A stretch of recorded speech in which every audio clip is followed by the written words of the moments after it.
benefit the country. This is what Aam Aadmi Party has been saying as it pushes for Lord Lakshmi and Lord Ganesha's pictures, their photo to be put on Indian currency notes.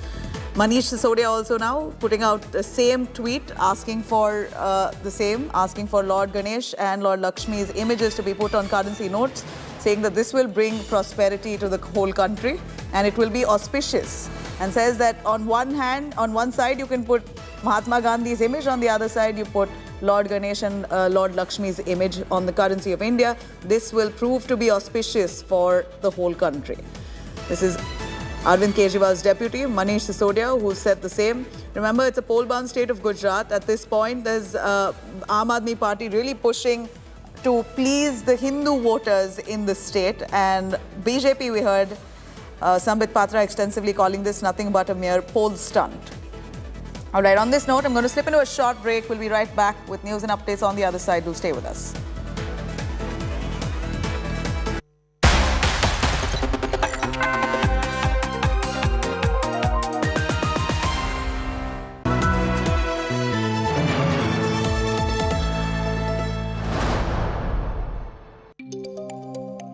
Equity on your mind?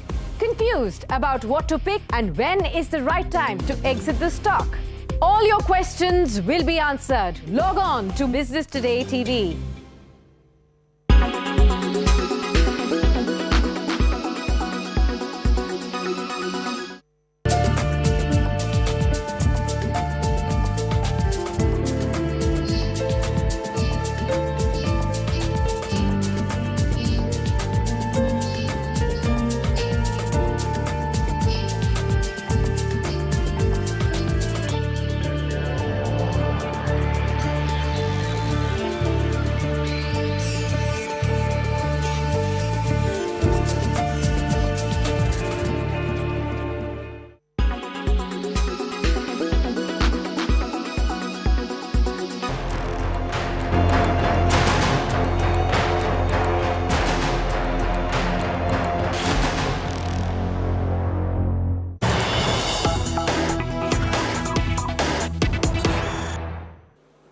All right, some big news coming in. All CWC members of the Congress tendered their resignation to the new Congress President Mallikarjun Kharge. The latest development coming in as Mallikarjun Kharge has been handed over the baton. In fact, he's now going to be the face, a non-Gandhi face for the Congress party, leading the party as a president. Now, CWC members, meanwhile, tendered their resignation to Kharge as due process. A huge rejig and a shuffle will be taking place in the Congress. New teams will be set up. As for now, we hear that the CWC members, the Congress Working Committee members, all of them tender their resignation, give their resignation to Mallikarjun Kharge. This is as per due process. And then the next step would be to form a new team, a rejigged Congress party, at least in terms of duties, responsibilities given to certain groups, and that will all be established in due course. But for now, the CWC members, as per protocols, have resigned, handed their resignation to the new Congress President, Mallikarjun Kharge.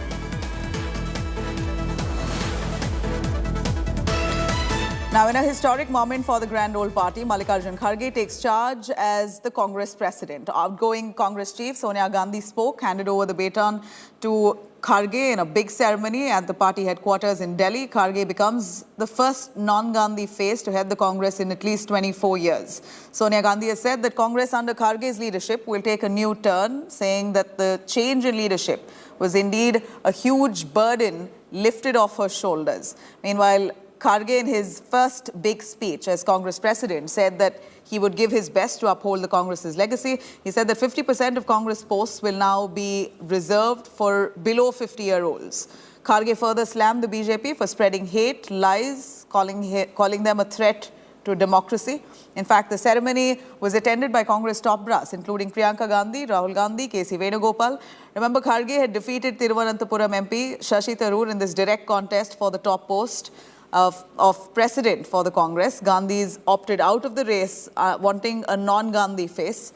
Kharge has taken on the mantle today. मैं बहुत प्रसन्न हूँ।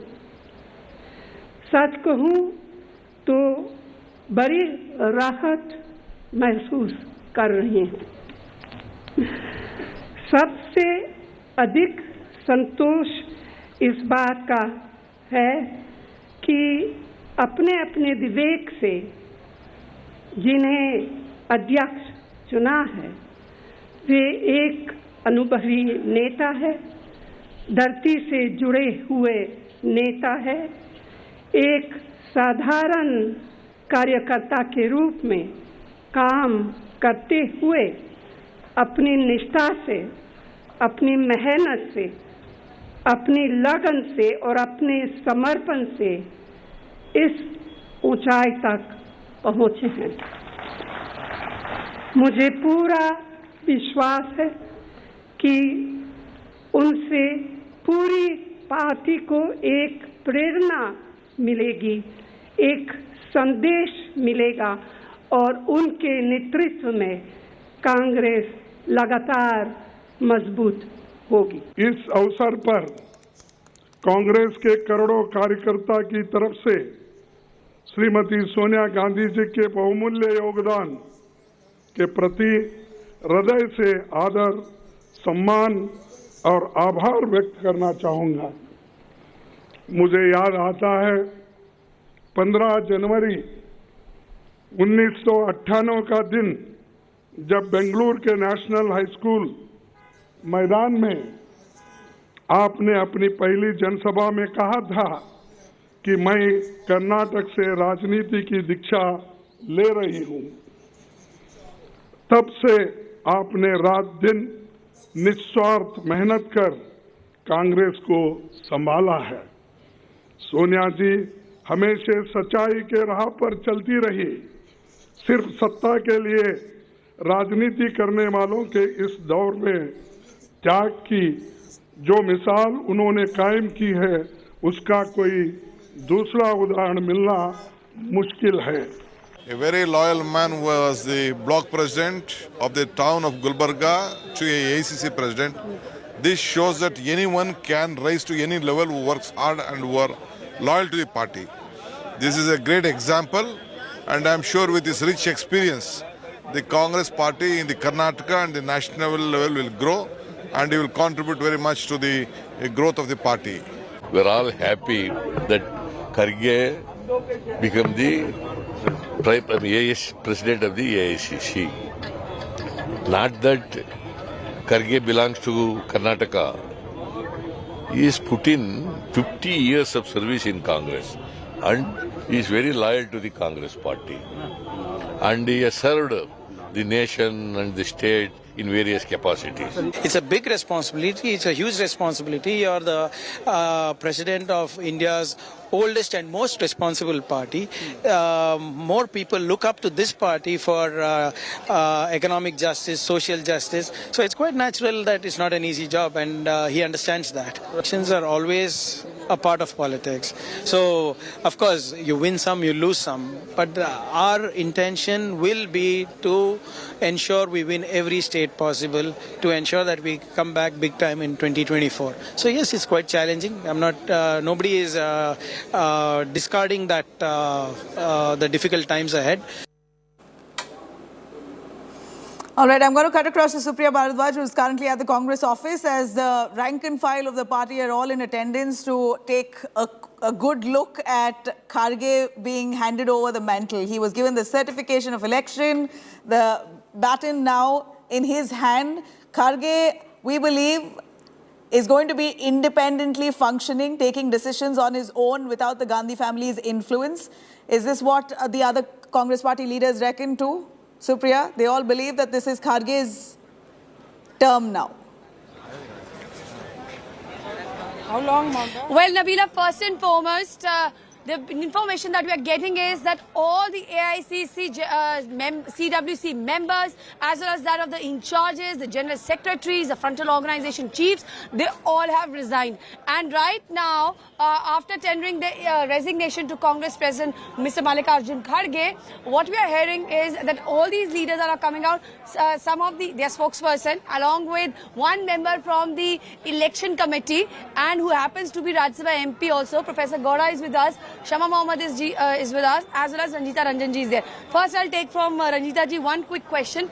How is the election process? Now everybody has resigned. There's going to be a CWC election. This is also, we are breaking the news for our viewers. We've just seen Rahul Gandhi ji, Priyanka Gandhi ji both leaving from here. Ms. Sonia Gandhi, Mr. Kharge has also left together. So what do you, all three of you see? Because in a way, the transition in the party has happened. Already Mr. Kharge has announced that below 50 will be the norm. देखिए, एक हम लोगों के लिए challenge नहीं था. हम हमेशा से लोकतांत्रिक तरीके से अपनी पार्टी को चलाते आए हैं. ये अनफॉर्चुनेट था कि 22 साल से चुनाव नहीं हुए थे, लेकिन ये हमारे लिए बहुत किस्मत की बात थी कि मैडम सोनिया गांधी जी ने हमारी पार्टी को संभाला, बहुत मजबूती के साथ संभाला और 2 बार सरकार को चलवाने का काम किया, प्रधानमंत्री की कुर्सी ठुकराई. अब हम लोगों के लिए बहुत ही अच्छे तरीके से पारदर्शिता के साथ इलेक्शन हुए. अब नेक्स्ट AICC मेंबर को इलेक्ट करके हम लोग CWC का इलेक्शन कराने वाले हैं. पर सबसे पहले एज अ PRO मैं जम्मू कश्मीर लद्दाख से, तो अब हम लोग पहले अभी मधुसूदन से मिलकर आई. पहले ब्लॉक कमेटी अनाउंस करेंगे, फिर डिस्ट्रिक्ट करेंगे, फिर PCC करेंगे और AICC मेंबर्स के साथ CWC चुनाव होगा. और ये पूरी कांग्रेस के लिए बहुत गर्व की बात है कि सब रिजाइन दे रहे हैं. अब फिर से न्यू इलेक्ट जो CWC है वो दोबारा से इलेक्ट होगा. Shavaji, you were part of the Bharat Jodo Yatra also, and it seems that somewhere the message is loud and clear. Mr. Kharge also said that चुनाव में दिक्कत हो रहा है और इस चीज को सबसे पहले राहुल गांधी जी ने समझा कि कैसे कनेक्ट हो गया और वो खुद निकले हैं कनेक्ट को बिठाने के लिए. So what do you have to say about that? Yeah, so that he is very clear on what has been said, is that there is a connection right now. Rahul ji is meeting each and every person. If you look at it, he is meeting women, he is meeting the Dalit leaders, he is meeting people from the fishermen community, he is meeting people from the hospitality community, he is meeting people from the teachers community. I mean, there is no community he is not meeting. He wants to listen to everybody's grievance. And there was a complaint against the Congress party that we only just criticize the BJP, but here we are changed now. We are listening to people, taking in their problems and going to solve these problems. And Rahul ji has been telling, I'm going to give, the party is going to give these number of jobs in the government area, in private area. And solutions are coming out exactly what they've been asking. So we are on the road there, meeting people. We have had a democratic election inside our party, which no other party has had, which was very transparent. And on top of that, we are giving solution to the problems facing the people in this country today. And we will, I'm telling you, for 24, we are ready to fight against the Bharatiya Janata. So it is 2024, which has been also discussed upon. I have been joined by Professor Gora, who comes from Karnataka. And this is the final question I'll be taking, Navila, very quickly. How do you see grand celebrations in Karnataka or the preparation for the assembly election? The grand celebration in Karnataka has begun and will continue as we celebrate victory in 2023 in the state assembly elections as well. I think Mr. Kharge has taken over. He's shown that a grassroots worker can become president. And today is such an emotional moment, both his becoming the president as well as Srimati Sonia Gandhi moving on, and it's such a, we are so grateful for her leadership over these years. Right. Supriya, thank you very much for joining us with those reactions. Of course, it appears the Congress party members are quite pumped up, spirited, and are hoping for change, a fresh take within the party. Mallikarjun Kharge now takes on as the new president for the party. We're going to continue tracking those developments.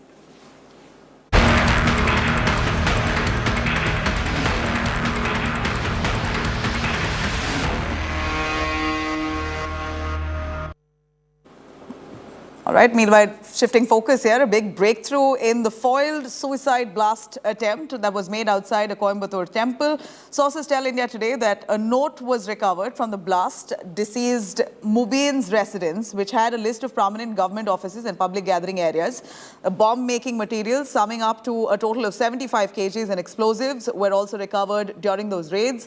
Meanwhile, a political slugfest has broken out after Tamil Nadu BJP chief Annamalai has accused the DMK government of downplaying this car blast. BJP has dubbed it an ISIS-linked terror attack. He said that Coimbatore blast is not a mere cylinder blast, but a clear-cut terror act with ISIS links. But DMK has rubbished allegations, claiming Stalin government acted promptly and immediate arrests were made. On Sunday, a day before Diwali, an explosion occurred at Coimbatore right in front of Kotte Ishwaran temple. And after police search and everything, finally they were able to unravel a terror plot. And for that, one of the very important crucial piece of evidence was a CCTV, which you could see behind us. That was the CCTV. Earlier, in the beginning, it was thought that it could be an LPG cylinder that went off, killing one person called Zamesha Mubin, and we are standing in front of his house only. However, it looks like Zamesha Mubin was deliberately trying to set off an explosive, and that too a modified shrapnel surrounded explosive. He was using nails and marbles for shrapnels, and this is the house. And what happened is that when police started investigating, they captured this CCTV footage from behind us, which showed Zamesha Mubin and 3 more people carrying possibly a cylinder in a white cloth, all 4 people carrying it from this path outward and then loading it up into her vehicle. And this is a road from his house. From there, if you take a right and another right, it goes to Kotte Ishwaran Koil. Now, the DGP clearly stated that it doesn't look like Kotte Ishwaran temple was the target, because from there, in another 300 meters, you have Konniamman temple, which is at the center point of Coimbatore. And God forbid, if it was set off on a time, something like a kind of peak hours, the life loss would have been devastating. But before that, apparently because of a police checkpoint, Zamesha Mubin stopped the vehicle over there, and before he could leave the spot, the explosive went off, killing 25-year-old Zamesha Mubin right at the spot. And one CCTV footage which helped the Tamil Nadu police crack this case was the one over there. And from here, they were able to find out. And now 5 people who were accomplices with Zamesha Mubin have been arrested under UAPA. With Daniel, Pramod Madhav, for India Today. The Chief Minister must come here immediately. He must give a confidence to the people of Coimbatore. The Honorable Chief Minister is not ready to make even a single press statement condemning this incident. Our state president has requested that the investigation has to be handed over to NIA. It is because of the minority vote bank politics. The Chief Minister is not making any statement and he is not coming here. You know, here you see very clearly there's been a very subtle response coming in from the DMK government in the state. Tamil Nadu, you see in Coimbatore, this blast that took place. It appeared initially to be a cylinder blast, but then investigations further revealed how this could be a sinister plan to attack places of public gathering. And it was the blast that took place that was very close to a temple as well. And Mubin, this man, a 25-year-old man, was inside that car, and it appears to seemingly be a suicide terror attack. But somehow this information or detailed information hasn't been spoken extensively, or hasn't come out, hasn't surfaced the way it should. And clearly fingers being pointed at the DMK government of trying to downplay this entire terror act in Coimbatore, very close to a temple. Now the BJP leading this charge against the DMK government, saying first of all, this is a serious security threat. And to top it all, DMK government has been downplaying this entire terror attack in Tamil Nadu's Coimbatore. All right, coming up on the other side of a short break, BCCI sources say that Indian players are being provided with cold food, stale food during their Sydney stay. Somehow, some kind of ill treatment being reported to Indian players in Sydney, Australia. More details up next.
Make your media plan smarter with India Today Live TV on your connected devices. Everyone's busy finding what's trending. You're busy finding out why. India Today, for those who research before reacting. Download the India Today app.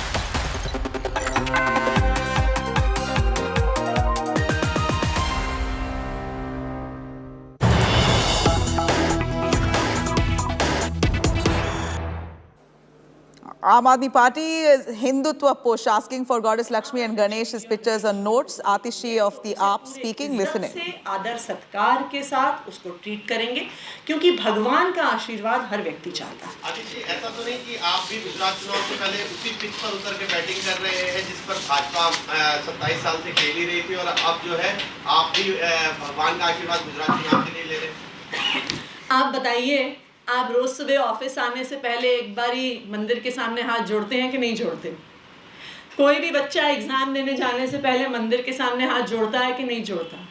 हम किसी भी काम का शुभारंभ करने से पहले नारियल फोड़ते हैं कि नहीं फोड़ते? हम सब करते हैं। हम स्कूल की बिल्डिंग भी जब बनाते हैं, हम अस्पताल की बिल्डिंग भी बनाते हैं, जब उसकी पहली ईंट रखी जाती है तो वहाँ पर हम भूमि पूजन करते हैं, वहाँ पर हम नारियल फोड़ते हैं, हम भगवान का आशीर्वाद लेते हैं। क्यों? क्योंकि हम मानते हैं कि भगवान के आशीर्वाद के साथ ही हर काम सफल होता है। इसलिए भगवान का आशीर्वाद लेना, चाहे वो किसी भी कार्य के लिए हो, चाहे वो एक इकोनॉमिक एक्टिविटी के लिए हो, चाहे वो अपनी दुकान खोलने के लिए हो, हर काम में मैं मानती हूँ कि सफलता तभी आएगी जब भगवान का आशीर्वाद हमारे साथ हो। मैम, एक एलजी का सवाल है। छठ घाटों के ऊपर उन्होंने ये आरोप लगाया है कि सीएम के ट्वीट से ऐसा लग रहा है कि कोई यमुना के किनारे किसी भी जगह छठ बना सकता है, जो कि मिसलीडिंग है। इस तरह की पब्लिसिटी से बचें। और रेवेन्यू डिपार्टमेंट को कहा है कि एनजीटी के ऑर्डर्स को फॉलो किया जाए, लोगों को मिसलीड ना करें केजरीवाल। देखिए, मेरा एलजी साहब से ये आग्रह है, वो अभी थोड़े दिल्ली में नए आए हैं। दिल्ली में कई सालों से, अब पिछले 6-7 साल से छठ की बहुत भव्य व्यवस्था होती है। जब से अरविंद केजरीवाल जी दिल्ली के मुख्यमंत्री बने हैं, तब से हमारे पूर्वांचल के भाइयों बहनों के लिए खासकर और सभी दिल्ली वालों के लिए छठ का एक भव्य आयोजन पूरी दिल्ली में होता है। 1000 से ज़्यादा छठ घाट हर साल दिल्ली में बनाए जाते हैं कि वहाँ पर छठी मैया की पूजा पूरे रीति रिवाज के साथ, पूरे कर्मकांड के साथ हो सके। तो मैं एलजी साहब से आग्रह करना चाहूँगी कि वो अभी नए आए हैं दिल्ली में, तो शायद उन्हें कितनी भव्य और कितनी सिस्टमैटिक व्यवस्था छठ की पूजा के लिए की जाती है, शायद उनको इसका अंदाज़ा ना हो। तो एक बार अगर वो चाहें।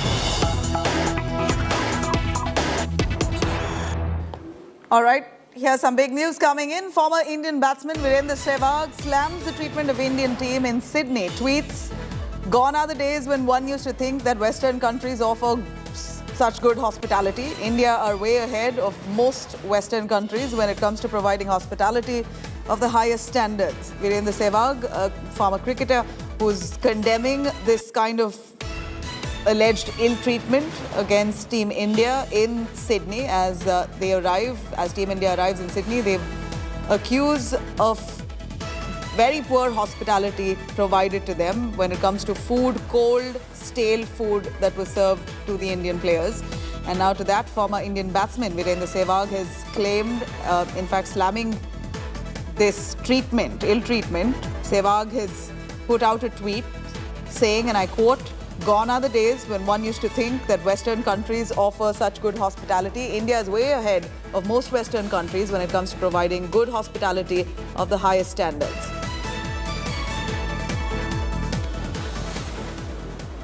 Now, Team India have been facing troubles in their stay in Sydney ahead of their fixture against Netherlands in the T20 World Cup. In fact, as per BCCI sources, the men in blue have been receiving stale and cold food, with sandwich that's being the only item provided post their practice sessions as well. Further, the Team India refused to attend a practice session after they were offered a venue in Blacktown, over 40 kilometers away from the hotel that they were presently staying. ICC sources, though, have refuted these charges, claiming that players were informed well in advance about the food items on the menu. As far as practice venue is concerned, ICC sources say that venues are provided as per protocols.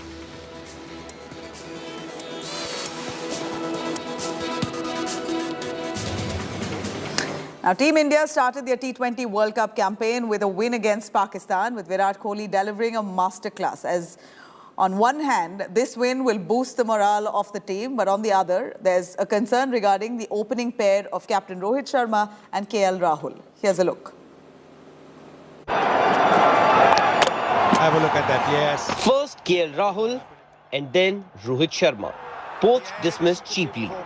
Pakistan were on top, and for the Indians, that sinking feeling was creeping in. Now here's something interesting. Here's a freebie. Had it not been for Virat Kohli's epic knock, emotions would have been far different from what they currently are. That victory, however, should not cover up some of the loose ends. India have traditionally relied on their top three. Rohit Sharma and KL Rahul have played an important role in that aspect, with Virat at number 3. Still good balance. Just checks out beautifully. Of late, Rohit's form has been a bit of a concern. His intent, though, has been that of going after the bowling. This year, in T20 internationals, the Indian captain has played 24 games in which he has scored 554 runs at a below-par average of 24.72. KL Rahul, meanwhile, has a better average of 31 from his 11 T20Is with 330 runs. A strike rate of just over 126, however, is something that he would have wanted to improve upon. Against Pakistan, both the openers looked tentative to start with and preferred to curb their instincts. Rohit has been insisting on a template where he wants his team to go hard at the bowlers, and he himself has been following it. However, against Pakistan, while chasing a par score, he chose to go into a shell right at the start. Despite their cheap dismissals, India didn't lose the game, and the two can breathe a sigh of relief. But more importantly, it has given them an opportunity to assess their game plan, because there is still a long way to go if India are to win this T20 World Cup. Sports Bureau, India Today. That take you beyond the present. All right, now after the thrilling win against Pakistan, Team India will take on Netherlands on Thursday in the T20 World Cup. Former India captain Sunil Gavaskar feels that India shouldn't take any game lightly, and if India wants to try players, then Deepak Hooda should be given a chance in the playing 11. Let's take a look. Saibai, we understand, the three fast bowlers that played the previous game in Arshdeep Singh, Mohammad Shami, Bhuvneshwar Kumar, they did not come out to practice, nor did Surya Kumar Yadav and Akshar Patel. But the other man that I'm going to talk to you about is Hardik Pandya. Do you reckon that he didn't come out for practice today? Do you reckon that this would be a good game to rest Hardik Pandya? We saw it in the last game. Towards the end of that game, he was having some sort of difficulty running between the wickets. And then we've often seen, we saw it in the Asia Cup as well, that he was rested when India were playing a slightly weaker opposition. So that makes a perfect case, and most likely we may not see Hardik play the next encounter. Well, if he's got a bit of a niggle, it makes sense to rest him, because the game on Sunday against South Africa is going to be a big game too. So yes, I think anybody who's got a bit of a niggle, you want to keep them a little fresh for the Sunday game. But again, it's a T20 format. You don't want to take any team lightly. I would have liked Mohammad Shami to come and bowl, because he has had very little cricket. And I really think that despite having bowled his 4 overs in Melbourne, I do believe he should have come in and practiced, because that's only good for him. But never mind, he's not there. India has got a fantastic victory. Netherlands might not be as formidable as, say, Pakistan and South Africa. But India can't relax against anybody, particularly in the shortest format of the game. Saibai makes a very valid point that he would have liked to have seen someone like Mohammad Shami, and that becomes even more important when you consider the fact that India are not going to be practicing a day before the Netherlands game. So they had a practice session today. Majority of the team members were here, including Virat Kohli, who seems to be the man in form, but spent a lot of time in the nets batting today, looked very fluent as well. But they're not going to have a practice session just a day before the game. Of course, the captain is going to come, speak to the media. We'll bring you all those latest reactions. Just going on to that Hardik Pandya point, Sunny, as you said, maybe if he's got a bit of a niggle, it would make a case for him to be rested. What does the Indian team do then to get the balance right? Do you then get another all-rounder because you need the sixth bowling option, but the other all-rounder that you have at the moment is going to be a Deepak Hooda, but then he's a spinner. So how do you manage that? Do you then go in with three spinners as your sixth bowling option, or do you look at, no, let's get Harshal Patel, he's handy enough with the bat, and go in and get the balance right that way? No, I think I would like to see Deepak Hooda in the team simply because if Hardik Pandya is not there, then you have got Dinesh Karthik coming in at number 5. And that might be just a little bit of a concern, because if early wickets fall down, then you might be just a little bit short of batting. So I do believe that you should bring in Deepak Hooda, let him bat at 5, and then that'll take care of the Hardik Pandya overs, because then Deepak Hooda doesn't have to bowl his full quota of overs. Akshar Patel can bowl his quota of overs, and we will still get 20 overs done.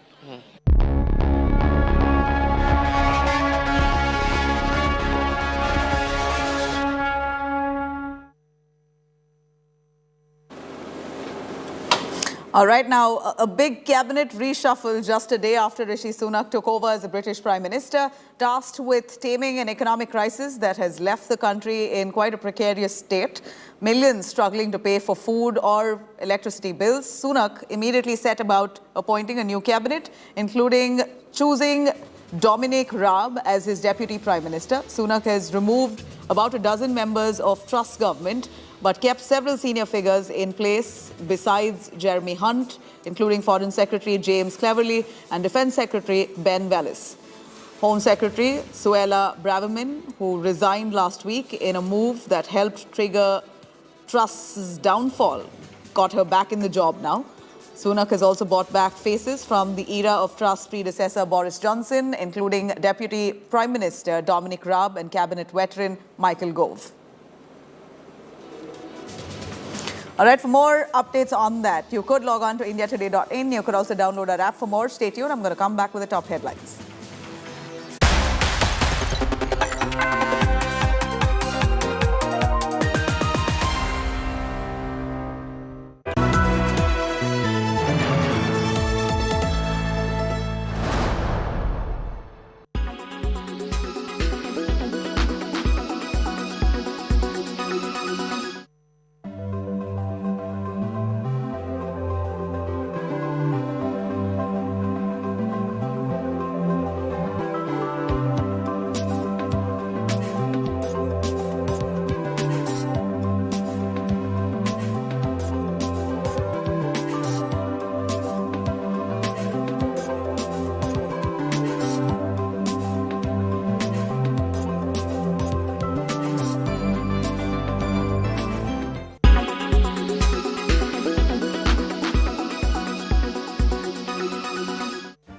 Make your media plan smarter with India Today Live TV on your connected devices. Amplify your brand with 100 million smart internet viewers. To advertise, mail us at sales@aajtak.com.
Very good afternoon. You're watching India Today. I'm Nabila Jamal. The headlines first. Kejriwal's bizarre solution to a falling rupee. With months to go for Gujarat polls, Kejriwal makes a fresh Hindutva push with a pitch to place Lord Ganesh and Lakshmi's images on a rupee.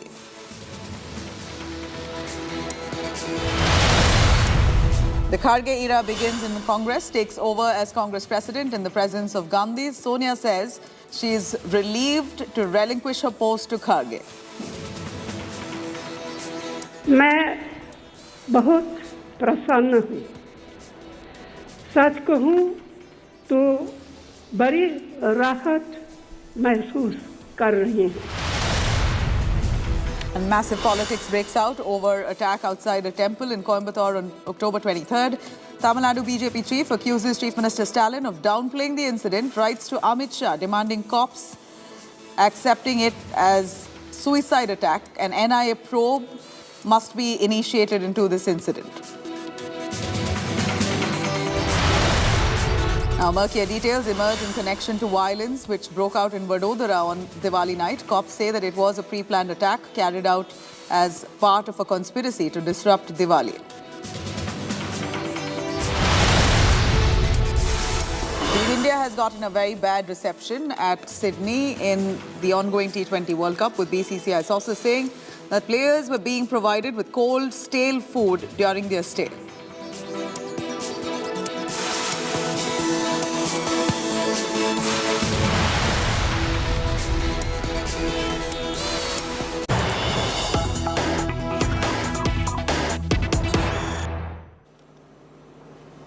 All right, after Kejriwal's bizarre solution to a falling rupee, claiming that Lakshmi and Ganesh images on the rupee will bring prosperity to India, Congress leader Salman Soz has reacted, taking a whale jibe at Aam Aadmi Party's supremo, Arvind Kejriwal. Salman Soz tweets and says, and I quote, "If Lakshmi and Ganesh can bring prosperity, then we should make sure that we get even more prosperity and include Allah, Jesus, Guru Nanak, Buddha, and Mahavira too."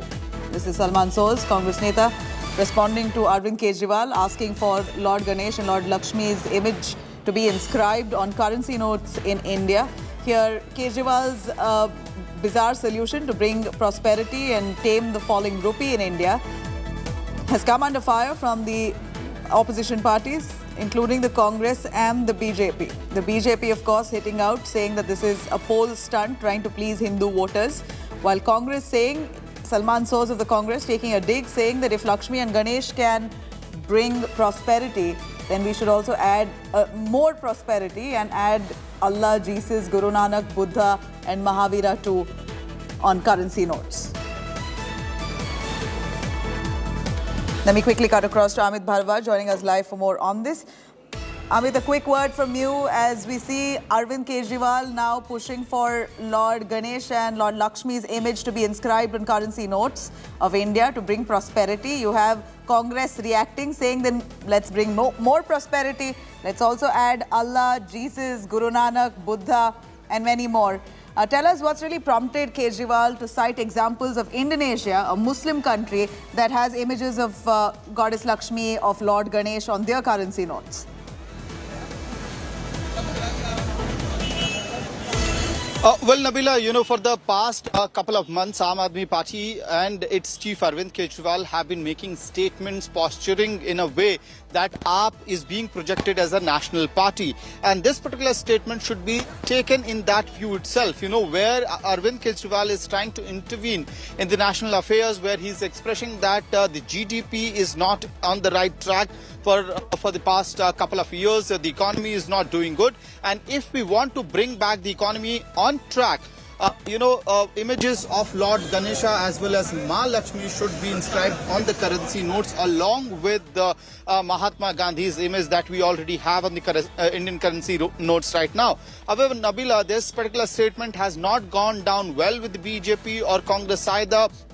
Both parties are saying that, they're seeing a political angle to the entire comment to demand that has been put forward by Arvind Kejriwal. On one side, you have BJP accusing Arvind Kejriwal and Aam Aadmi Party Party of playing these cards in view of the Gujarat election, saying that now, Arvind Kejriwal and Aam Aadmi Party is playing Hindu card by making such demands because of the Gujarat elections. And on the other side, you have Congress Party attacking Arvind Kejriwal over the demand. You just mentioned Salman Sood's statement saying that, all other gods should be included on the note if by inscribing Ma Lakshmi and goddess Ganesh will bring prosperity. Back to you, Nabila. All right, Amit, it doesn't seem like this, controversy itself will end with now all parties jumping in, giving their 2 cents on what's to be done to bring India prosperity. Just ahead of Gujarat polls, Kejriwal's bizarre Hindutva push, Aam Aadmi Party chief, in an attempt to woo the Hindu voters in poll-bound state of Gujarat, has urged Prime Minister Narendra Modi to include images of Goddess Lakshmi and Lord Ganesh on fresh currency notes that will be rolled out in India. He suggested that new currency notes could have a picture of Mahatma Gandhi on one side and images of Goddess Lakshmi and Lord Ganesh on the other side. Kejriwal has said that having images of the 2 deities on the currency notes will help the country prosper. He's taken BJP now taking on Arvind Kejriwal over his comments, calling it an attempt to change his Aurangzeb image. In fact, the party said that Kejriwal has jailed people for bursting firecrackers on one hand, and now he's trying to woo Hindu voters in Gujarat on the other. आज मेरी केंद्र सरकार से, प्रधानमंत्री जी से appeal है, भारतीय currency के ऊपर एक तरफ गांधी जी की तस्वीर है, वो वैसे ही रहनी चाहिए, लेकिन दूसरी तरफ श्री गणेश जी की और श्री लक्ष्मी जी की तस्वीर भारतीय करेंसी के ऊपर लगाई जाए। मेरा भारतीय जनता पार्टी के नेताओं से बस हाथ जोड़ के यही आग्रह है कि आप सिर्फ राजनीति की वजह से, अरविंद केजरीवाल जी की नफरत की वजह से इस प्रस्ताव का विरोध ना करें।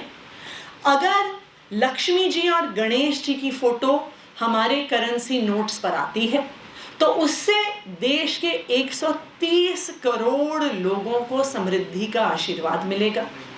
इससे पूरी देश की अर्थव्यवस्था को बढ़ोतरी का आशीर्वाद मिलेगा। तो मेरा भारतीय जनता पार्टी से यही आग्रह है कि वो लक्ष्मी जी और गणेश जी की फोटो नोटों पर छपने दें। स्वस्तिक चिन्ह को झाड़ू से मारने का काम, इसी स्वस्तिक चिन्ह के ऊपर झाड़ू चलाने का काम और स्वस्तिक चिन्ह के ऊपर हंसने का काम अरविंद केजरीवाल जी ने ट्वीट के माध्यम से किया था। वह ट्वीट भी आज जनता जनार्दन के सामने मौजूद है, पब्लिक डोमेन में है। आप देखिए, वही अरविंद केजरीवाल जी आज भक्त बनने की कोशिश कर रहे हैं। ऐसी बहुत सारी चीजें हमारे देश के यशस्वी प्रधानमंत्री जी कर रहे हैं। अब सवाल उठता है कि अरविंद केजरीवाल जी क्या कर रहे हैं। अरविंद केजरीवाल जी तो दिल्ली में स्थित यमुना मैया की सफाई भी नहीं करा सकते। उनकी एक दिखाने का अलग है और असल स्वरूप अलग है। तो मैं समझता हूं ये अरविंद केजरीवाल जी के स्तर से ये बातें आना हास्यास्पद लगती हैं। सवाल उठता है कि अरविंद केजरीवाल जी की जब सोच ही ये सही नहीं है तो उनकी बात को कोई कैसे सही मान सकता है। मुझे तो लगता है कि वो चुनाव आया है तो इसमें भी कुछ न कुछ अपनी वो जो साजिशें हैं वो देने की कोशिश करेंगे। Arvind Kejriwal ji's entire politics is based on the premise, say anything so that you can try to get some political mileage without any concern to what should be done or whether it should be an agenda of governance. Now, because it's Deepavali, he suddenly brings in Lakshmi-Ganesha ji and puts up a demand like this, while at the same time his state president in Gujarat says don't go to temples. He tells ladies don't go to temples because these are places of exploitation. Calls Prime Minister Modi neech. So this is the politics of Kejriwal ji. Say anything for the sake of political mileage, have nothing to do with actually serving the people. इसकी NEERI vote की और note की राजनीति है। इसको लगता है कि धार्मिक बात करने से वोट मिलेगी तो ये धार्मिक बात करने लगेगा। आपको याद होगा एक समय यूथ फॉर इक्वालिटी बनी थी जो आरक्षण के खिलाफ थी, उसके मंचों पर जाके इसने भाषण दिया। फिर कहता है कि मैं आरक्षण के साथ हूं। जिसने एक दो बार मुझे याद है ऐसे सम्मेलनों में कहा कि साहब मैं तो नास्तिक व्यक्ति हूं, ईश्वर में मेरा विश्वास नहीं करता हूं, आज देखो हर पूजा पाठ में बैठे दिखता है। फिर कहता है कि जाति की राजनीति ने तो देश खत्म कर दिया, जाकर कहता है ऐसे वैश्यों के सम्मेलन में कि मैं एक आपका ही भाई हूं, मैं भी वैश्यों में से आया हूं। फिर कहीं जाता कहता मैं हिंदू हूं। तो इसका तो जिस तरह जहां जैसा वोट मिलेगा करेगा। मुझे तो दिक्कत ये है कि अगर इसको कभी कभी पाकिस्तान चला जाए और पता ना चले तो हो सकता वहां भी जाकर कह दे कि मैं तो बिल्कुल पाकिस्तानी हूं, मुझे वोट दे दो। इस आदमी की कोई अपनी निष्ठा, कोई अपनी समझ नहीं है। Sir, how do you find this idea of Mr. Kejriwal of putting pictures of Lord Ganesha and Lakshmi Devi on the Indian currency because he believes that it's going to stop the free fall? देखिए, मुझे लगता है जिस तरह से अर्थव्यवस्था रुपए गिरा उससे कहीं ज्यादा तो अरविंद गिर रहे हैं। लगातार अरविंद इस तरह की बयानबाजी कर रहे हैं। अपने भ्रष्टाचारी मंत्रियों को बचाने के लिए कभी उन्हें भारत रत्न देने की बात करते हैं, कभी पद्मश्री देने की बात करते हैं, कभी वॉशिंगटन पोस्ट का उदाहरण देते हैं, स्पेशल सेशन करते हैं। तो अरविंद जो अर्थव्यवस्था रुपए गिरने के बाद लक्ष्मी गणेश जी को उस पर लगाने की बात कर रहे हैं, तो अरविंद तो कहीं उससे ज्यादा गिर गए। तो आज तो अरविंद को बदलने की जरूरत है। दूसरी बात मैं अरविंद को कहना चाहता हूं, अरविंद ये देश संविधान से चलता है। इस मुल्क में आपने संविधान की शपथ ली है। ये धर्मनिरपेक्ष देश है। इस देश के अंदर आप जब मुख्यमंत्री बने हैं तो आपने इस संविधान की शपथ लेकर के आप वहां बैठे हैं। और आज जो हम कहते थे कि अरविंद पूरी तरह से संघ की गोद में बैठे हुए हैं, ये सिद्ध हो गया हमारी इस बात से।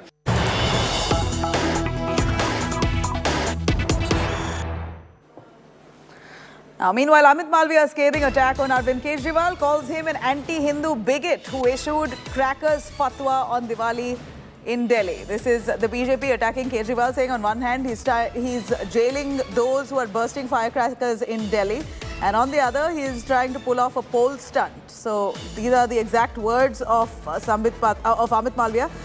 Scathing attack on Arvind Kejriwal, calling him a Hindu bigot, anti-Hindu bigot, who issued crackers fatwa on Diwali in Delhi. This is precisely what Sambit Patra as well as Amit Malviya has said, saying that Arvind Kejriwal is nothing but an anti-Hindu bigot who's issued crackers fatwa on Delhi on Diwali in Delhi. In fact, they're taking a jibe at Kejriwal, calling this a poll stunt, saying that while on one hand he is arresting people who are bursting firecrackers in Delhi, on the other he is trying to pull off a poll stunt and please Hindus. Kejriwal is basically issuing fatwas on Delhi in Diwali, and this comes at a time when Arvind Kejriwal has asked for Lord Hindu and Lord Ganesha's images to be inscribed on Indian currency notes, claiming that will bring prosperity. Kejriwal has cited examples of Indonesia, a Muslim country with barely 2-3% Hindus in the country, has notes with Goddess Lakshmi and Ganesh inscribed on it. If they can do it, why can't we? This is Arvind Kejriwal asking for goddesses' images to be inscribed on Indian currency notes. Let me cut across to Amit Malviya, joining us on the phone line. Mr. Malviya, here we heard what even Sambit Patra said a little earlier, a presser. You yourself accusing Arvind Kejriwal of being an anti-Hindu bigot and issuing fatwas against those bursting firecrackers in Delhi. Do elaborate. The fact is that Arvind Kejriwal is the Chief Minister of Delhi. He has a mandate from people of Delhi. He does everything else other than focus on that. In the last few days, we've seen that he issued a carte blanche kind of a fatwa, which was meant to preclude Hindus from celebrating Deepavali, bursting crackers, which is so intrinsic and inherent to the festival itself. We've seen in the past that there's been no effort made to contain pollution, the smog in Delhi. The Aam Aadmi Party governs Punjab. There has been no effort to contain parli fires. Farmers of Punjab have been waiting for 1,000 rupees per acre since Arvind Kejriwal said he's going to set up industries which are going to use parli for generating energy. So this man makes promises, makes these pronouncements which really mean nothing. He is a loose talker. He's somebody who is insincere and cannot be taken seriously for anything. So we must ask Arvind Kejriwal specific questions on what is in his remit, which is Delhi and by extension Punjab, because it is governed by the Aam Aadmi Party, and everything else that he says is a distraction. You know, Mr. Malviya, Kejriwal has cited examples of Indonesia, a Muslim country with barely 2-3% Hindus, and they have inscribed Goddess Lakshmi, Goddess Lord Ganesha on their currency notes. So why can't India do the same? What India does or does not do is the prerogative of the RBI as far as currencies are concerned. But is it Arvind Kejriwal's domain to comment on it? Is this what his mandate is? Is the Chief Minister of Delhi going to opine on everything under the sun except improving the quality of life, infrastructure and governance in Delhi? That is the question. All right, Mr. Malviya, thank you very much for joining us on that. Arvind Kejriwal now pushing for Goddess Lakshmi and Lord Ganesha's images to be inscribed on currency notes. Let's see how that plays out. Moving on with Rishi Sunak now becoming the new UK Prime Minister. AIMIM wishes for hijabi Prime Minister in India. Party chief Asaduddin Owaisi has said that he hopes hijab-wearing girl will soon become India's Prime Minister. In fact, Owaisi has made this remark when he was asked to comment on Indian origin Rishi Sunak becoming the Prime Minister of United Kingdom. Now, the BJP, in the meanwhile, has taken a jibe at Owaisi over his comments, asked him to first make a hijab-wearing woman the president of his party and then speak. This comes amid the ongoing hijab debate in the country. Meanwhile, as we know, a two-judge bench of the Supreme Court on 13th of October delivered a split verdict on a batch of pleas challenging the Karnataka High Court judgment refusing to lift the ban on hijab in educational institutions of the state. The apex court has said that pleas be placed before a larger bench, so the matter is still being debated in the country. And while this hijab ban in institutions debate still continues, here's a comment coming in by Owaisi. Let's take a listen what he said. मैं तो बोला कि इंशाल्लाह मेरी जिंदगी में या मेरी जिंदगी के बाद एक हिजाब पहनने वाली बच्ची भारत की प्राइम मिनिस्टर बनेंगी बोल के मैं तो बोला हूँ ये बात. Mr. Asaduddin Owaisi ji, the constitution bars nobody, any woman, hijabi or gair hijabi, to become the prime minister of this country. But since we are talking about this, let's have the charity from home. When will a hijabi woman become the president of MIM party? Because there only one family gets to be the president. Indian origin, people of Indian roots are becoming vice president, prime minister of countries, CEOs of multinational companies. We should all be proud about this. But then there is a Bharat Badnami Brigade which has a Sanki Sanak to use even Rishi Sunak issue for its political gains to play the Islamophobia card and divide and rule card in India. And one of them is Mehbooba Mufti ji, apart from Asaduddin Owaisi.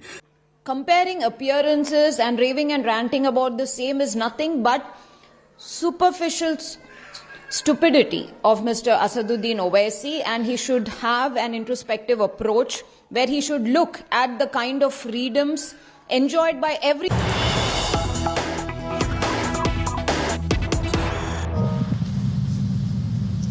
और इसके पीछे उनकी मंशा देश की खुशहाली समृद्धि के लिए देवी देवताओं के आशीर्वाद की है. आज भारत की अर्थव्यवस्था एक गंभीर संकट के दौर से गुजर रही है.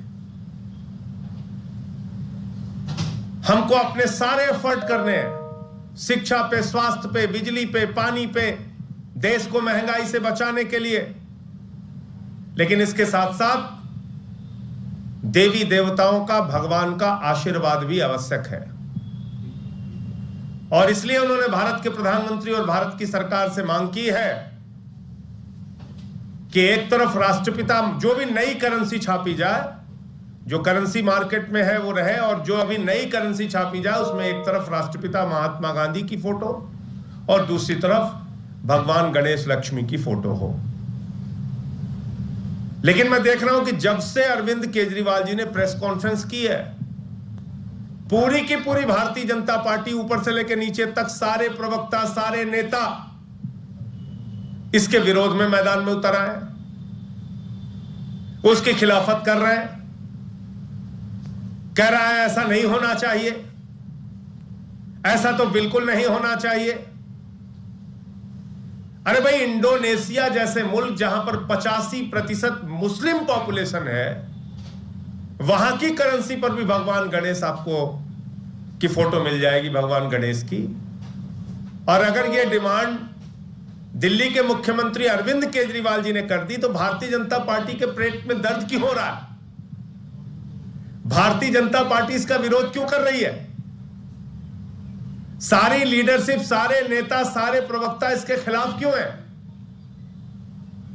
मैं बीजेपी से चाहता हूं अपना स्पष्ट मत सामने रखें और प्रधानमंत्री जी अपना मत स्पष्ट करें कि दिल्ली के मुख्यमंत्री अरविंद केजरीवाल जी की जो मांग है उससे वो सहमत है, असहमत है, और विरोध कर रहे हैं तो क्यों कर रहे हैं? मुझे इतनी बात कहनी थी। आपके कोई प्रश्न हो तो पूछ सकते हैं।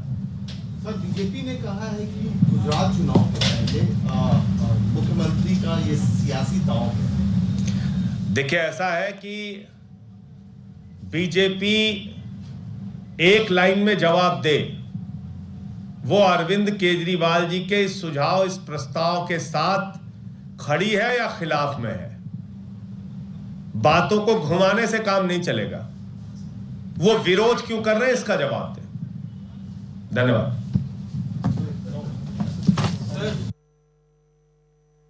प्रेम के अलावा प्रेम से बांधो मन चंचल को सहजी साधो, प्रेम प्रकट की आप लेखा दीजिए सच को देखा।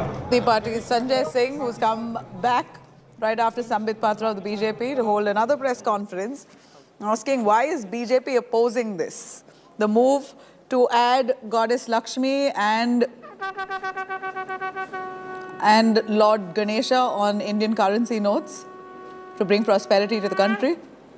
Why is BJP resisting this move? This is Sanjay Jha, who responds to BJP, calling Kejriwal's demand a mere poll stunt.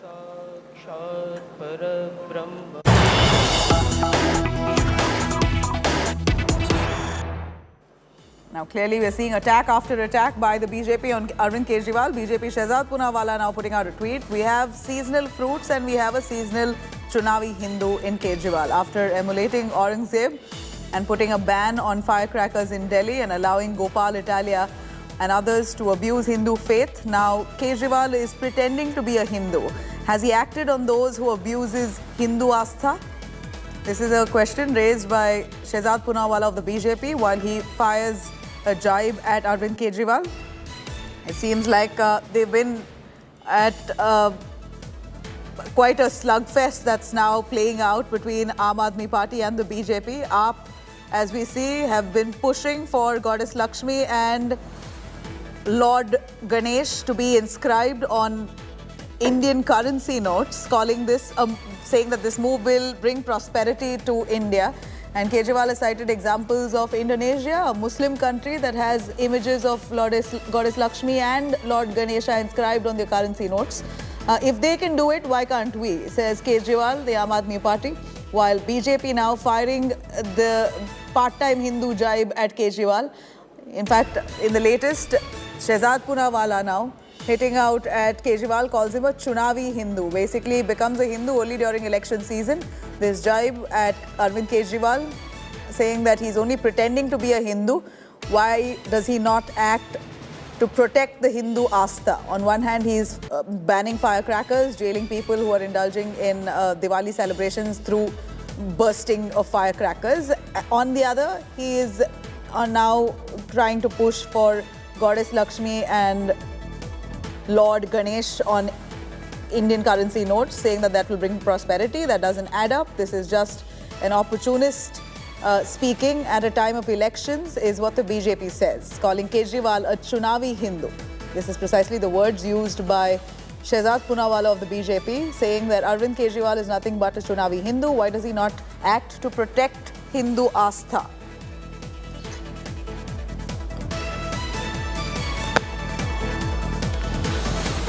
At this point, we see that BJP has been accusing Arvind Kejriwal of trying to shrug off his Aurangzeb image. This is what they say, that Kejriwal has been desperately trying to shake off his Aurangzeb image. And at this point, Arvind Kejriwal has asked, in fact, Aam Aadmi Party is asking why is the BJP in the first place resisting this move. Let's take you through this face-off that started right from the start of the day. Kejriwal then speaking, then you had the BJP coming out with another press conference, then Sanjay of the AAP holding another press conference to counter it. So it seems like the slugfest really playing out and heating up through the day. Let's give you a glimpse. आज मेरी केंद्र सरकार से, प्रधानमंत्री जी से appeal है, भारतीय currency के ऊपर एक तरफ गांधी जी की तस्वीर है, वो वैसे ही रहनी चाहिए, लेकिन दूसरी तरफ श्री गणेश जी की और श्री लक्ष्मी जी की तस्वीर भारतीय करेंसी के ऊपर लगाई जाए। स्वस्तिक चिन्ह को झाड़ू से मारने का काम, इसी स्वस्तिक चिन्ह के ऊपर झाड़ू चलाने का काम और स्वस्तिक चिन्ह के ऊपर हंसने का काम अरविंद केजरीवाल जी ने ट्वीट के माध्यम से किया था। वह ट्वीट भी आज जनता जनार्दन के सामने मौजूद है, पब्लिक डोमेन में है। आप देखिए, वही अरविंद केजरीवाल जी आज भक्त बनने की कोशिश कर रहे हैं। मेरा भारतीय जनता पार्टी के नेताओं से बस हाथ जोड़ के यही आग्रह है कि आप सिर्फ राजनीति की वजह से, अरविंद केजरीवाल जी की नफरत की वजह से इस प्रस्ताव का विरोध ना करें। अगर लक्ष्मी जी और गणेश जी की फोटो हमारे करेंसी नोट्स पर आती है तो उससे देश के 130 करोड़ लोगों को समृद्धि का आशीर्वाद मिलेगा। अरविंद केजरीवाल जी तो दिल्ली में स्थित यमुना मैया की सफाई भी नहीं करा सकते। उनकी एक दिखाने का अलग है और असल स्वरूप अलग है। तो मैं समझता हूं ये अरविंद केजरीवाल जी के स्तर से ये बातें आना हास्यास्पद लगती हैं।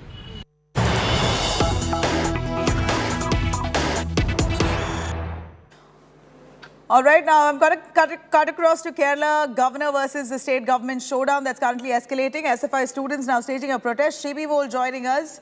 Shibi, the protest we see against Arif Mohammed, the governor of Kerala, what really is happening?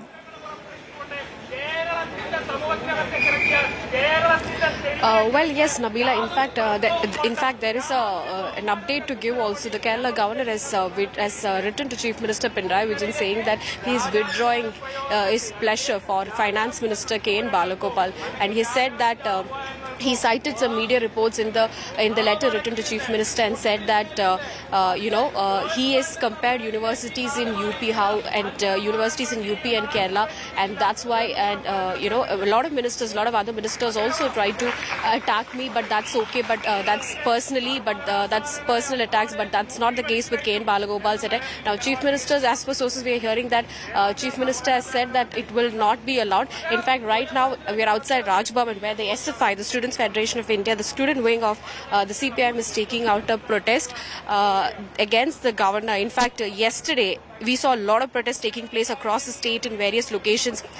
Now, the governor is not here in Kerala, he has gone to Delhi, but a lot of students from different colleges of in Thiruvananthapuram have come here in large numbers. They're saying that we will not allow universities to be attacked, universities to be headless, because Vice Chancellors decide everything, and attacking straight away, asking all the university Vice Chancellors to resign is not something that we can accept. Also, you can see a lot of police forces also deployed here. A lot of students and a lot of police forces have assembled here. Yesterday, there was a massive rally called by the LDF. The CPIM and CPI gathered together to protest against the governor. In fact, in the next month, a lot of protests have been planned by the LDF. They said that they're not going to allow this. Initially, Chief Minister Pinarayi Vijayan also yesterday we saw them coming directly, Governor and Chief Minister attacking each other on personal notes. In fact, saying that, giving replies, and Chief Minister sat in his press conference, he gave reply to everything, every allegation put forward by governor. Now, the governor has constantly said that the appointments in universities, the vice chancellor appointments and other appointments in universities were not done following the UGC guidelines. In fact, a few days back, there was an order by the Supreme Court citing that the KTU Vice Chancellor appointment was not done following the UGC guidelines. So, upholding that, on Sunday, Kerala Governor Arif Mohammed Khan asked all the Vice Chancellors, 9 universities, to submit their resignation the very next day by 11:30. In fact, none of them submitted their resignation. They approached the High Court. High Court called for a special sitting and said that the governors can continue until till November 3rd, because that's the last date given by the governor to submit an explanation. A shockus notice was issued to all the governors. But the LDF here, the ruling front, has decided to carry out protests massively in the coming days and the coming weeks against governor. You know, I'd like to ask you, Shibi, a quick clarity on why did Kerala Governor Arif Mohammed Khan ask for 9 universities' VCs to step down? What really prompted him to ask them to resign?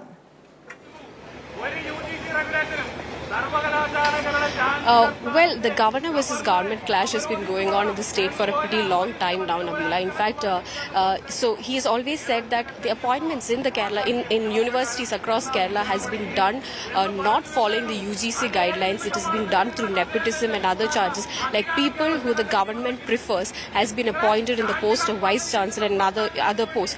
So that's what has prompted the governor. Governor has constantly said that he's going to take action. He's the chancellor, and he's going to take action. In fact, the Kerala government also introduced the University Act Amendment Bill, which restricts the powers of governor as a chancellor to appoint the vice chancellors. In fact, a search committee will be constituted to recommend a panel to chancellor to appoint the vice chancellor. Here, there's usually 3 members in the search committee, but with the University Amendment Act bill coming into the picture, there will be 5 members, which will also have representatives from the government side, which ultimately forces the governor to appoint somebody the Kerala government wants. And the governor has not signed that bill, and it was around that time, few days back, the Supreme Court said that the appointment of the KTU, the Kerala Technical University's Vice Chancellor, Rajashree's, was not done following the UGC guidelines. In fact, it was not done following the UGC guidelines. So the governor said, upholding that all the university vice chancellors should resign, because none of the appointments were made following the guidelines. In fact, the left here has said that the appointments were made by the chancellor. The chancellor made these appointments after considering the recommendations by the search committee. So what is it that has happened now? The Supreme Court order, the government is constantly is saying that the Supreme Court order just specifies one particular university, that's the KTU University, not all the universities. But the governor said, I am upholding the Supreme Court's order, and I'm asking all the university vice chancellors of the 11 universities. It was first 9, but yesterday he issued showcase notice to other 2 university vice chancellors also. So all the 11 has to resign, is what the governor said. All right, so that's what he's asked for, but we see some stiff resistance coming in from the Kerala government and the Students' Union, the SFI, Students' Federation of India, in large numbers protesting against Arif Mohammed Khan, saying that he's acting like an agent and trying to disrupt peace within the universities. I'm going to slip into a short break. On the other side, shifting focus, BCCI sources say that Indian players were being provided with stale food and cold food during their stay in Sydney, Australia. I'm going to take you through more details on this ill treatment allegedly given out to the Indian team in Australia. Stay with us.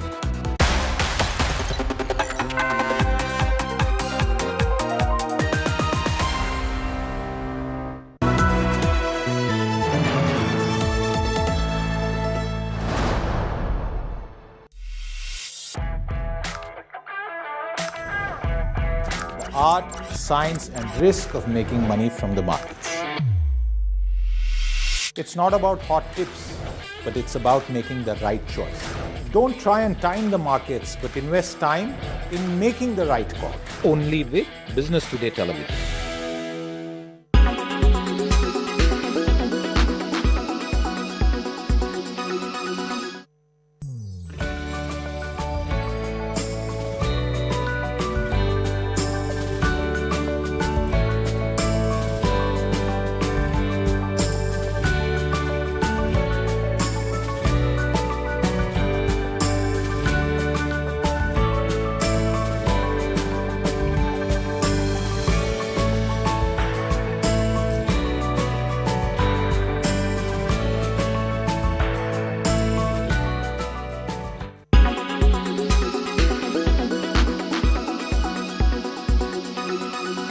Make your media plan smarter with India Today Live TV on your connected device.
Make your media plan smarter with India Today Live TV on your connected.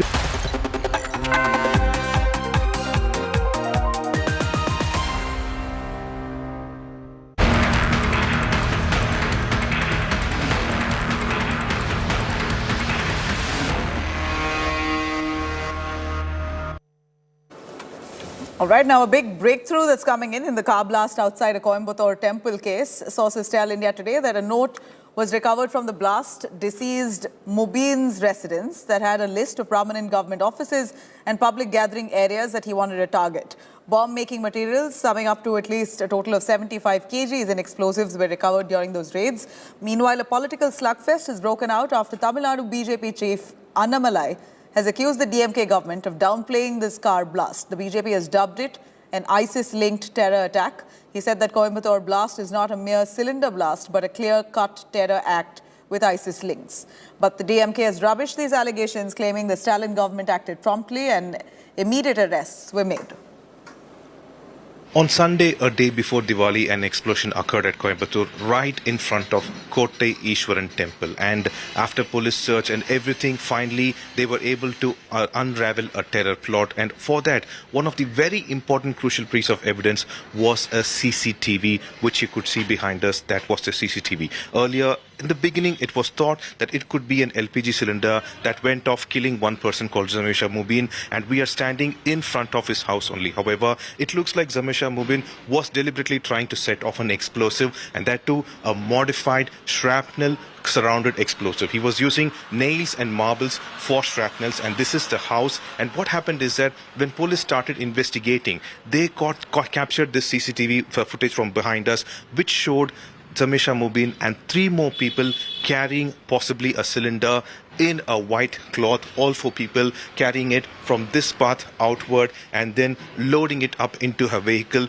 And this is a road from his house. From there, if you take a right and another right, it goes to Kotte Ishwaran Koil. Now, the DGP clearly stated that it doesn't look like Kotte Ishwaran temple was the target, because from there, in another 300 meters, you have Kunniamman temple, which is at the center point of Coimbatore. And God forbid, if it was set off on a time, something like a kind of peak hours, the life loss would have been devastating. But before that, apparently because of a police checkpoint, Zamesha Mubin stopped the vehicle over there, and before he could leave the spot, the explosive went off, killing 25-year-old Zamesha Mubin right at the spot. And one CCTV footage which helped the Tamil Nadu police crack this case was the one over there. And from here, they were able to find out. And now 5 people who were accomplices with Zamesha Mubin have been arrested under UAPA. With Daniel, Pramod Madhav, for India Today. The Chief Minister must come here immediately. He must give a confidence to the people of Coimbatore. The Honorable Chief Minister is not ready to make even a single press statement condemning this incident. Our state president has requested that the investigation has to be handed over to NIA. It is because of the minority vote bank politics. The Chief Minister is not making any statement and he is not coming here.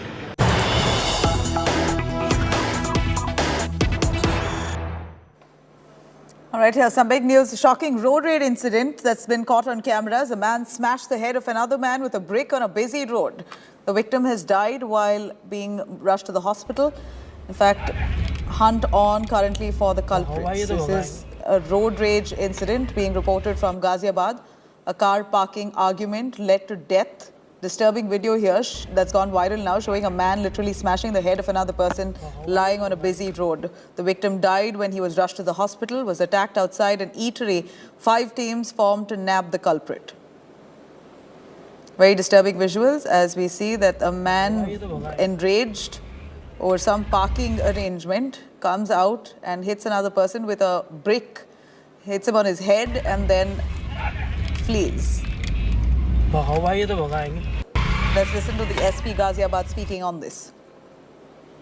Hospital ले जाते समय ही उसकी मृत्यु हो गई थी। बरूड थाना क्षेत्र टीला मोड़ के जावली गांव का रहने वाला है। परिजनों से तहरीर लेकर के उचित धारा में अभियोग पंजीकृत कर लिया गया है। केस को वर्कआउट करने हेतु 5 टीमें लगा दी गई हैं।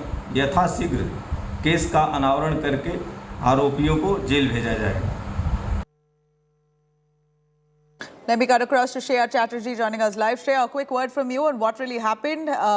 the man that we see on our screens, the one with the yellow T-shirt, is he one of those culprits? Well, yes, absolutely. So, Nabila, it's an unfortunate incident that took place in the midnight of 25th of October. It was about an alleged quarrel that took place about parking of a car, and subsequently we see those horrible visuals that are coming in from Ghaziabad, where a man was beaten to death by bricks. And what we're learning that at least 3 to 5 people have been identified in the matter. An FIR has been registered against a complaint from the deceased father, and the Ghaziabad police is also on the lookout for all these people who are part of this murder. But absolutely disturbing visuals coming in from Ghaziabad, an incident that happened late last night, only arising about a parking quarrel that resulted in the death of a person. All right, let's hope that they're arrested at the earliest. Very clear visual showing that yellow T-shirt man literally attacking another person with a brick.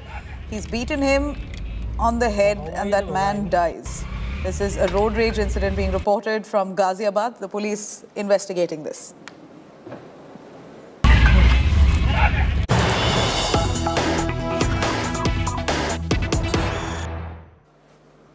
All right, here's the big cricket update that we're currently tracking. A big upset in the T20 World Cup. Ireland beat England by 5 runs under Duckworth-Lewis method. Biggest shock of the T20 World Cup so far. As in the latest, we see that Ireland beats England by 5 runs under the Duckworth-Lewis method. Let me cut across to Nikhil Naz, joining us from Sydney. He's just being patched here, but some understanding on this, Nikhil would be able to give us on the big upset in the T20 World Cup. Ireland beating England by 5 runs under the Duckworth-Lewis method.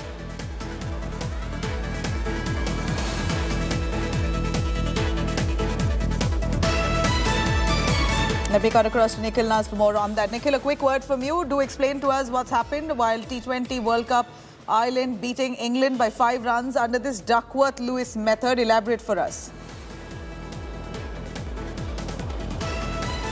Well, Nabila, the Duckworth-Lewis method actually comes into play when it starts raining and you believe that there's no play possible, and that's exactly what happened in the game between England and Ireland. But this result then opens up that particular group. We've already seen a few upsets in that group. We saw New Zealand beating Australia, though that wouldn't be an upset to the proportion as what we've seen just now. But even then, New Zealand beating Australia, one of the favourites to win the T20 World Cup, also the defending champions. You thought that Australia were in a precarious position. Then they had the game last night. Again, they were under pressure in that game, bounced back very late in the game to then win comfortably and improve their run rate. And now you have a scenario where one of the other favourites in that group, England, losing to Ireland. It throws open that group and also tells you what T20 cricket can do. You have to be on the ball from the word go, and even if you make small mistakes, it can cost you a victory. So it'll be interesting to see what happens or what transpires in that group. But just talking about the upset today where Ireland has won, we've seen Ireland in the past as well. Most famously in the 2011 World Cup where they upset England that time. They are giant killers. 2007 World Cup, they upset a Pakistan team to make the Super 6 at the time. So Ireland are known to make these upsets. They've been playing international cricket and all. I know they're a country that doesn't play the big names in cricket quite often. The Indian team had toured Ireland, and even on that occasion, very recently in a T20 game where India had got a par plus score, Ireland almost chased that down. So they have a good batting lineup as they showed today. I think the England bowlers were dominant in the first 10 overs. They let the Irish batsmen get away in the next half of the 10 overs. They put up 157 runs. I think the one thing that was unfair to England was also the weather, because yes, they had a poor start. They had lost 5 wickets pretty early, but then that's what England thrive on. This is what makes them a unique team. This is what makes them a favourite, because they are batting up until 11. So number 11, that is Adil Rashid, also has a lot of runs in first class cricket. He comes at number 11. That's their strength. So even though they had lost 5 wickets, you would have still thought that they could have chased 158 down. But unfortunately, Duckworth-Lewis system doesn't take that into account. It only takes the number of wickets. It doesn't take into account what opposition you're playing or which is the team that was batting. So for example, if India is playing and they have batting till number 7 and tail-enders beyond that, that's not a consideration. England, on the other hand, may not have any tail-enders and batting till 11, that's not looked at. All it looks at is pure numbers. So if your 5 wickets are down at a certain stage, and if that's not made the Duckworth cut-off mark, then you end up on the losing side. So as I said, the T20 World Cup, already exciting with India beating Pakistan, has gotten even more exciting now with a few upsets here and there. Right, Nikhil, do stay with us. I'm going to cut across to some more news, possibly in a demotivating news for the Indian team in Sydney. Team India have been facing troubles in their stay in Sydney ahead of their fixture against Netherlands in the T20 World Cup. In fact, as per BCCI sources, the men in blue have been receiving stale and cold food, with sandwich being the only item that's provided post their practice sessions. Further, the team India has refused to attend the practice session after they were offered a venue in Blacktown, which is close to about 40-45 kilometers away from the hotel that they are currently staying and, of course, from the Sydney cricket grounds. In fact, ICC sources, though, have refuted these charges, claiming that players were informed very well in advance about the food items on the menu. As far as practice venue is concerned, ICC sources say that venues are provided as per protocols. Nikhil, on that, Nikhil, give us a fact. What's really the truth? ICC says that this is false information. They were very well given an idea on what's on the menu to eat, so this was no surprise for them. 1, 2, on their hotel being at least 45 kilometers away from the Sydney cricket grounds. That's just torturous to be going in and out for their practice sessions all the way. Tell us a little more. What's the real truth there? Okay, Nabila, let me address both issues. Let's talk about the team hotel and where the Sydney cricket ground is. I don't think that's an issue because the team hotel, I'm at the Sydney cricket ground right now, and my hotel where I'm staying and the team hotel are just next to each other, and at best it takes about 15 minutes to get from the team hotel to Sydney cricket ground. So that's a non-starter as far as the controversy is concerned. I think what they may have been a bit concerned about is the practice today, a day before the game, was not scheduled at the Sydney cricket ground. That was scheduled at a suburb in Sydney that happens to be 45 minutes away. But I don't think the Indian team is complaining. That's because this is a multinational tournament. There are multiple countries participating. And as we speak in Sydney, there are 5 teams because there'll be many matches. Even when India play their game against Netherlands tomorrow, you'll also have a scene where Bangladesh will be playing South Africa earlier. So multiple teams are practicing at the Sydney cricket ground, which is right behind me. There's only one practice facility. So what the ICC does is allot teams by rotation which day where they get to practice. So on a given day, all 4 or 5 teams present in a city cannot be practicing at the Sydney cricket ground. So by the luck of draw, India got a chance to practice at the Sydney cricket ground yesterday, 2 days before the game. That's why they came out in full numbers, practiced here. And that's when the food controversy also happened. A day before the game, for example, Bangladesh were practicing here today. They may have been scheduled to practice at the suburb yesterday. They may have chosen not to go there and practice only today. So I don't think the Indian team is complaining about the distance. That's exactly what happens. And I think it's the same for all teams because you've got so many teams and you have to fit them into various practice facilities. Anyway, the Indian team had decided not to practice today. Maybe because the practice facility was far off.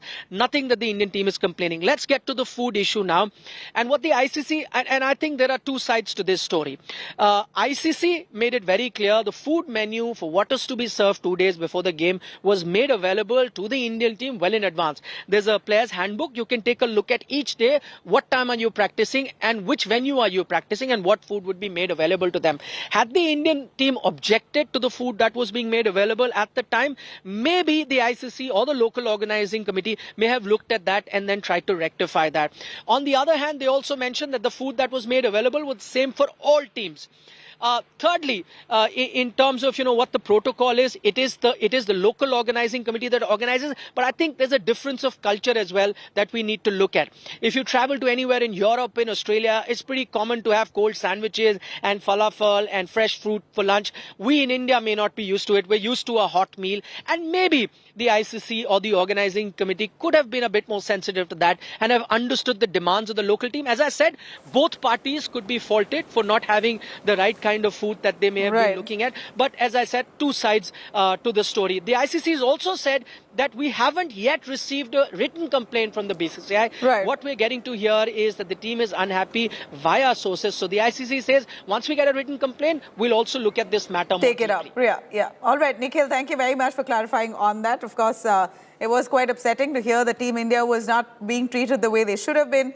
But that's a perspective Nikhil Nas gives on what's said and what's reality.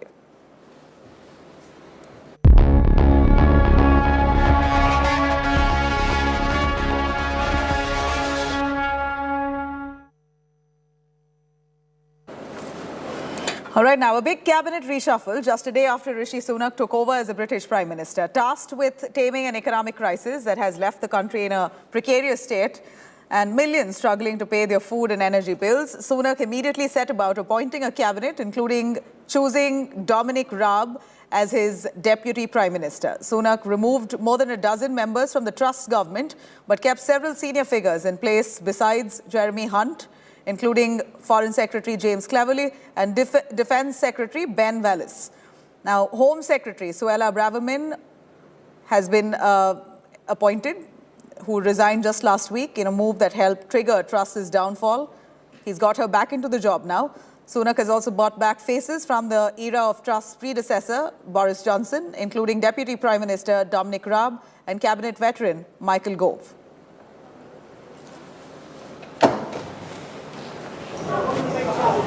As we see, Rishi Sunak has multiple challenges, and what he faces first is to stabilize the dwindling economy in the United Kingdom. It's hard as it is, as Truss herself, Liz Truss, had to resign in barely 45 days as she could not deliver on the promises that she made. The tax cuts that she promised was certainly not viable, and clearly her promises fell flat. And she soon resigned in barely 45 days, making her the shortest-serving Prime Minister of the United Kingdom. Quickly, Rishi Sunak, having overwhelming support of nearly 147 MPs, was anointed or crowned, if we may say, as the Prime Minister of the United Kingdom.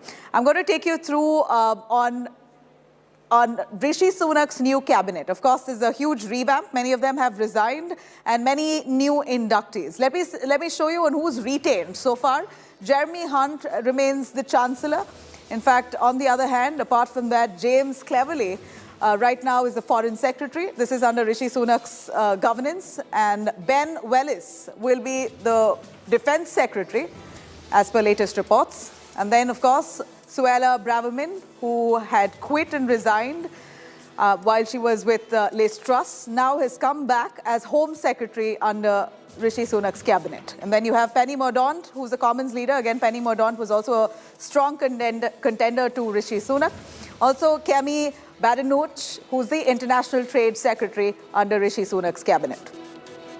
Now, let me take you through on who's new in Rishi Sunak's cabinet. As we see, Dominic Raab, Deputy Prime Minister and Justice Secretary, has been brought in.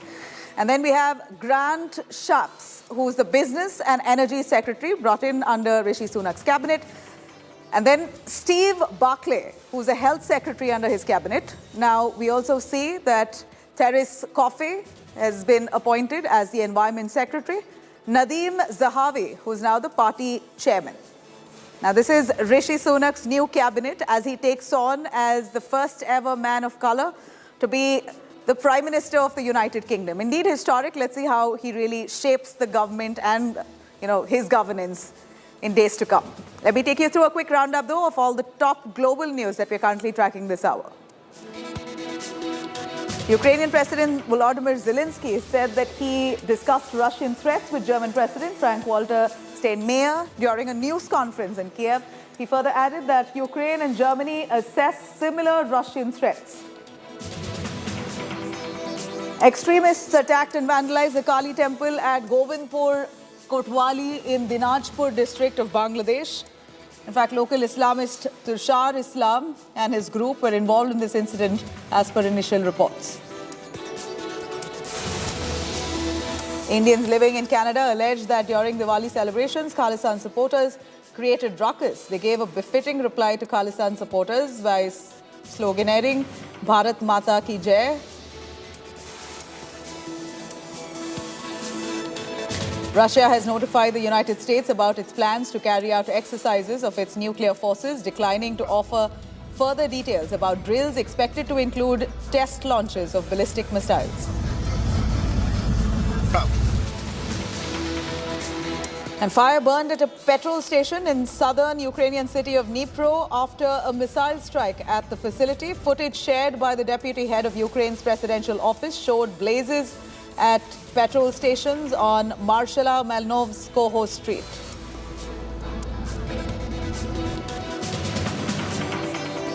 Now, for more on that, you could log on to indiatoday.in. You could also download our app for more. Stay tuned. I'm going to come back with the top headlines.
Everyone's busy finding what's trending. You're busy finding out why. India Today, for those who research before reacting. Download the India Today app now. Make your media plan smarter with India Today Live TV on your connected devices.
It's been 15 long years. In the air, Srishant takes it. India win. Since Team India got their hands on the ICC T20 World Cup. Will 2022 be the year, the moment the entire country's been waiting for? It's in Self Room, and that is 50. Join us on India Today as we